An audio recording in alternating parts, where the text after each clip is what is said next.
안녕하십니까. 윤석열 대통령의 국정원 방문을 보고 느낀 점에 대해서 말씀드리겠습니다. 윤석열 대통령은 24일 대통령 취임 이후 처음으로 국가정보원을 방문해 업무 계획을 보고받는 자리에서 우리 국정원의 존재 이유와 본질적 책무는 우리의 자유를 수호하는 것이라고 강조했습니다. 윤 대통령은 거대한 제방도 작은 개미굴에 의해 무너지듯이 국가안보 수호에 한치의 빈틈도 허용해서는 안 된다. 대한민국 자유수호 최후의 보루 역할을 하는 정보기관 요원들의 자세와 마음가짐은 남달라야 한다. 대한민국의 정보기관은 세계 최고를 지향해야 한다. 정보에서의 2등, 3등은 의미가 없다고 힘주어 말했습니다. 윤 대통령의 이와 같은 발언은 음지에서 일하고 양지를 지향하는 정보기관 본연의 존재 이유를 공개적으로 알린 것과 마찬가지라고 이해할 수 있습니다. 그렇다면 전 대통령 문재인은 어떠했는지, 국가 최고의 정보기관으로서 해야 할 일들을 제대로 했는지, 거꾸로 했는지를 지금 상황에서 명확하게 살펴볼 필요가 있다고 봅니다. 국가 안보와 국가의 정체성을 정확히 파악하기 위해서는 그 나라 최고 정보기관의 목표, 책무, 일해놓은 흔적과 실적을 보면 대통령의 안보관과 국가관, 그 나라가 지향하는 바를 쉽게 파악할 수 있을 겁니다. 문재인은 지난 2018년 7월 대통령 취임 후 처음으로 국정원을 방문해 업무 보고를 받은 뒤 적폐청산이라는 명분을 내걸고 국가정보기관의 핵심 자료들을 들춰내며 개혁을 강조했습니다. 문재인은 그때 국정원은 평화를 위한 대통령과 정부의 노력을 가장 앞장서서 뒷받침해주고 있다며 국정원을 정치로 오염시키는 일은 없을 것이라고 강조했습니다. 그러나 이게 웬일입니까? 지난 정부의 전직 국정원장 4명을 한꺼번에 국정원 적폐 사건으로 구속했습니다. 검찰 조사를 받은 국가정보원 전 현직 직원은 351명이나 됐습니다.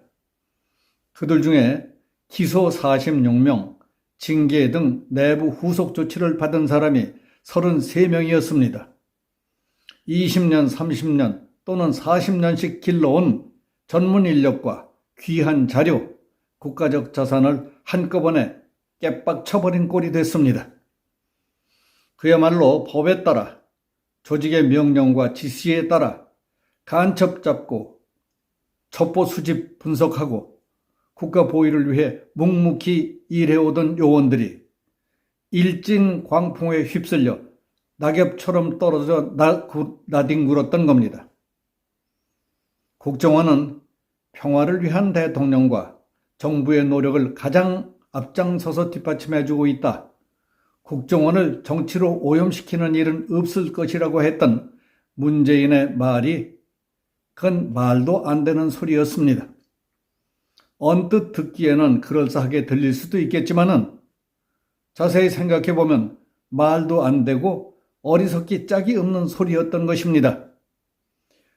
윤석열 대통령의 말처럼 국정원의 존재 이유와 본질적 책무는 자유민주주의와 시장경제 체제를 지키기 위한 것입니다. 대통령이 또는 정부가 적과 마주 앉아서 평화를 거론한다는 것은 자유 대한민국을 지키겠다는 것이 대전제여야 하는 것 아닙니까? 적과 평화를 거론하려면 상대방이 넘볼 수 없을 정도로 몇 배 튼튼한 안보가 전제되어야 합니다. 아니면 거역할 수 없을 만큼 탄탄하게 엮여져 있는 배경이 있어야 합니다. 문재인이 안보의식이 투철하고 지략이 있는 대통령이었다면 나는 북한과 평화를 논할 테니 공연히 들떠 날뛰는 일이 없도록 국정원은 반공, 방첩과 사회 분위기가 물샐 틈 없도록 더 철저히 대비하라고 은밀히 고삐를 바짝 조였어야 하는 겁니다. 내가 북한에 평화 이슈를 던지면 국정원도 앞장서라고 했다면 저놈들은 앉아서 천군 만마를 얻고 우리는 사타구니까지 다 보여준 꼴이 아닙니까? 그래서 우리가 얻은 게 뭐 있습니까? 북에게 핵 개발 시간 벌어줬죠. 돈 대줬죠. 덜미를 잡고 있는 강도에게 시퍼런 칼까지 쥐어줬죠. 저놈들 콧대 세워줬죠. 게다가 우리의 만만한 꼴까지 다 보여준 것밖에 더 있습니까? 저놈들의 통일 전략, 대미 전략, 대남 전략, 대화 전략도 분명히 잘 모르면서 막연하고 허황된 자기 헛꿈만 쫓다가 안보빗장 열어주고 달라는 것 다 주고 삶은 소대가리니 특등 모자리니 하는 조롱거리가 되지 않았습니까? 그리고 2020년 7월에는 김대중 정부 때 남북정상회담 성사를 위해 북측에게 대북 송금 4억 5천만 달러를 몰래 갖다 바친 주역 박지원을 서훈의 후임 국정원장으로 앉혔습니다. 문재인의 자의였는지 타의였는지는 알 수 없지만 박지원의 강한 친북 성향 등을 염두에 두고 부정적인 여론과 비난 여론으로 한때 세상에 들끓기도 했습니다. 2021년 6월에는 국정원의 원혼을 국가와 국민을 위한 한없는 충성과 헌신이라고 바꾸고 문재인과 박지원은 국정원 정원 한가운데 골수빨갱인 신영복의 글씨체로 새긴 거대한 원훈석까지 세웠던 겁니다.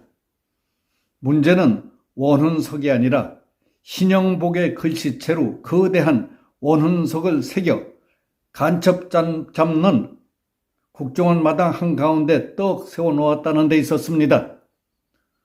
문재인이 좋아하는 사상가이며 존경하는 분이라는 신영복은 죽기 전에 성공회대 교수로 있던 순빨갱이였습니다.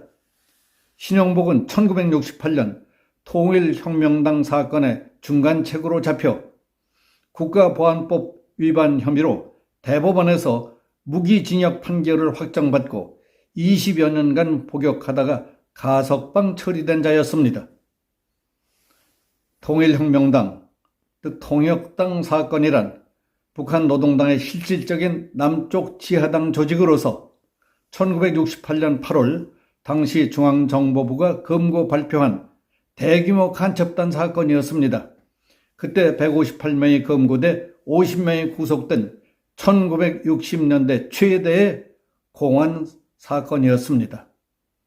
현직 대통령이었던 문재인이 골수빨갱이 간첩을 존경한다는 것부터 말이 안 되지만 20년 이상 감옥살이 하다가 가석방된 신영복의 글씨체로 거대한 원훈석을 제작해 국정원 한마당에 세우다니 국정원을 의도적으로 조롱하는 짓 아닙니까? 친북 좌파 정권 때마다 국정원이 겪어온 순환은 말할 수 없을 정도였습니다.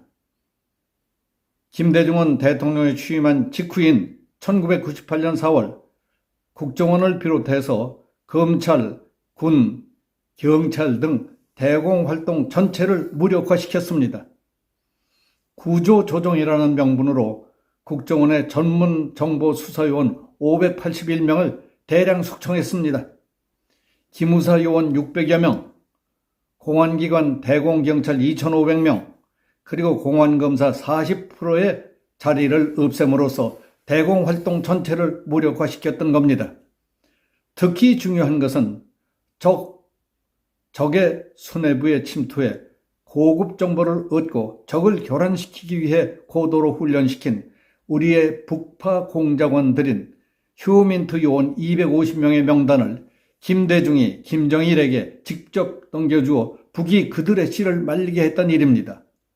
국가가 목숨을 걸고 적재에서 활동하던 애국자들을 배신한 것입니다. 친북 좌파 정권이 들어설 때마다 이처럼 만신창이가 되고 국가를 위해 일한다는 자부심은커녕 자괴감과 비탄에 빠져있던 국정원을 되살리기 위해 윤석열 정부는 총력을 기울이고 있습니다. 윤 대통령 취임 후 신임 김규현 국정원장은 작년 6월 신형복의 글씨체로 만들어 세웠던 원훈석부터 철거해버리고 다른 것으로 교체했습니다. 우리는 음지에서 일하고 양지를 지향한다라고 돼 있던 중앙정보부 창립 때 원훈석을 다시 세운 것입니다. 그리고 지난 24일 윤석열 대통령이 국정원을 방문하고 직원들을 위로 격려해 사기를 드높였다는 것은 매우 뜻있는 일이었다고 생각합니다. 이처럼 우리는 저들에게 빼앗기고 상처 입었던 아픔을 딛고 일어나 하나씩 분명히 되찾아 지키고 쓰레기들을 깨끗이 청소해야 합니다. 그리고 우리 모두가 힘을 합쳐 더 알차고 보람있게 가꾸겠다는 각오를 다져야 할 때라고 생각합니다. 여기서 마치겠습니다. 감사합니다.